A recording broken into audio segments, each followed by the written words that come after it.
Operating system क्या करता है, यह प्राइमरी मेमोरी को मैनेज करने का काम करता है। प्राइमरी मेमोरी क्या होती है कि जब मैंने आपको फर्स्ट चैप्टर पढ़ाया था तो वहां पर मेमोरी को एक्सप्लेन करके मैंने समझाया था।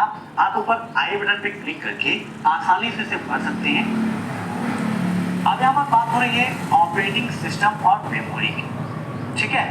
तो कौन सी फाइल किस लोकेशन पर सेव होती है, कौन सी लोकेशन खाली है या कौन सी लोकेशन भरी है, इन सभी चीजों का रिकॉर्ड जो है वो ऑपरेटिंग सिस्टम रखता है, ठीक है। याद रखिएगा, काफी इंपॉर्टेंट है।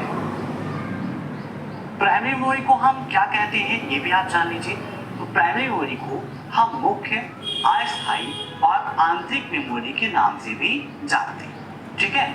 यह मुख्यतः इलेक्ट्रॉनिक या सेमीकंडक्टर मेमोरी होती है।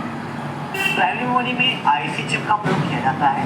आईसी चिप का अर्थात इंटीग्रेटेड सर्किट चिप किसकी बनी होती है, सिलिकॉन की बनी होती है। आईसी चिप का निर्माण किसने किया, जेएस किल्बी और रॉबर्ट नोई, इन दोनों लोगों ने मिलकर आईसी चिप का निर्माण किया, ठीक है। तो जो प्राइमरी मेमोरी है उसकी स्टोरेज क्षमता सीमित होती है और जो कीमत है वो काफी ज्यादा होती है, ठीक है। अब नेक्स्ट पॉइंट देखते हैं कि ऑपरेटिंग सिस्टम मेमोरी प्रबंधन के लिए कौन कौन सी गतिविधियां करता है। सबसे पहले ये याद देखता है कि मेमोरी का जो बाइट्स होता है तो सबसे छोटी इकाई है, आप देखते हैं बिट और बाइट ही होती है। तो मेमोरी के बाइट्स का उपयोग किस प्रोग्राम द्वारा किया जा रहा है ये देखता है। दूसरी चीज यह देखता है कि कौन सा पता अभी खाली है और कौन सा पता अभी भरा हुआ है, या कौन सा पता उपयोग में है और कौन सा पता उपयोग में नहीं। यह चीज देखने का काम भी ऑपरेटिंग सिस्टम करता है। मल्टी प्रोसेसिंग के अंतर्गत ऑपरेटिंग सिस्टम यह तय करता है कि किस प्रोसेस को मेमोरी तक जाने दिया जाए और किस प्रोसेस को मेमोरी तक नहीं पहुंचना है ना। जैसे आप बहुत सारी मूवी में देखते हैं कि जो वहां पर मेन रहता है, विलेन रहता है, वो ये डिसाइड करता है कि इसको कोड तक पहुंचना है और इसको कोड तक नहीं पहुंचना है ना। तो वैसे ही यहाँ पर है कि मल्टी प्रोसेसिंग के अंतर्गत ये तय करता है कि कौन सा प्रोसेस मेमोरी तक जाएगा और कौन सा प्रोसेस मेमोरी तक नहीं जाएगा। अगर प्रोसेस गया है तो प्रोसेस होने में, एक्सेस होने में उसे कितना समय लगेगा यह भी डिसाइड करता है ऑपरेटिंग सिस्टम, ठीक है। अब इसके बाद नेक्स्ट पॉइंट इसका आता है इनपुट आउटपुट डिवाइस मैनेजमेंट, ठीक है।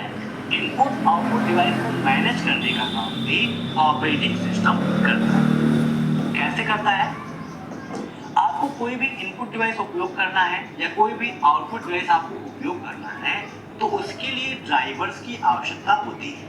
जैसे कार को चलाने के लिए या बाइक को चलाने के लिए ड्राइवर की आवश्यकता होती है, वैसे ही हमको बाहर से इनपुट डिवाइस आउटपुट डिवाइसेस का यूज करने के लिए ड्राइवर्स की आवश्यकता होती है। तो ड्राइवर के माध्यम से ही सभी डिवाइसों का संचालन होता है, ठीक है।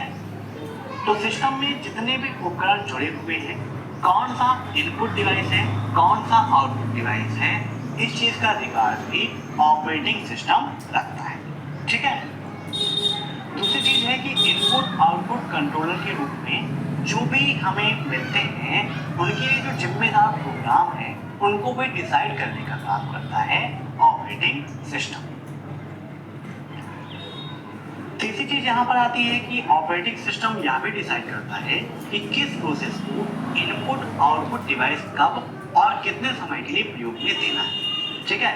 मीन्स जो भी आप काम कर रहे हैं, किस प्रोसेस को कितनी देर के लिए हम इनपुट डिवाइस देंगे और कितनी देर के लिए हम आउटपुट डिवाइस देंगे, यह डिसाइड करने का काम कौन करता है, ऑपरेटिंग सिस्टम, ठीक है। तो ये सारी चीजें क्या है, आपकी बेसिक्स हैं। दूसरी चीज है कि कौन कितना प्रभावशाली है, कौन कुशल तरीके से, अच्छे तरीके से काम कर रहा है या नहीं कर रहा है, इसको भी देखता है। और जिसकी आवश्यकता समाप्त हो, मान लीजिए इनपुट डिवाइस कोई लगा हुआ है और उसकी आवश्यकता समाप्त हो गई तो ऑटोमेटिक उसे हटा देता है। जैसे कि आप पावर कट का यूज करते हैं कि बिजली की वोल्टेज ज्यादा हो गई तो ऑटोमेटिक पावर कट हो जाता है, या कोई प्रॉब्लम हुई तो ऑटोमेटिक एमसीबी डाउन हो जाता है। वैसे यहाँ पर होता है कि किसी चीज की आवश्यकता नहीं है तो तुरंत उसे हटा दिया जाता है, ठीक है। अब यहाँ पर आती है फाइल मैनेजमेंट। ठीक है, फाइल मैनेजमेंट के अंतर्गत क्या होता है, कौन सी सूचना हमें कहाँ पर स्टोर करनी है और कैसे स्टोर करनी है, यह देखता है ऑपरेटिंग सिस्टम। इसी को हम बोलते हैं फाइल मैनेजमेंट। ठीक है, अब इसके बाद बात आती है सिक्योरिटी। सिक्योरिटी सबसे इंपॉर्टेंट चीज है। अगर सिक्योरिटी नहीं होगी तो जो भी डाटा है, जो भी सूचना है, वो सारी चीजें आपकी नष्ट हो सकती है ना।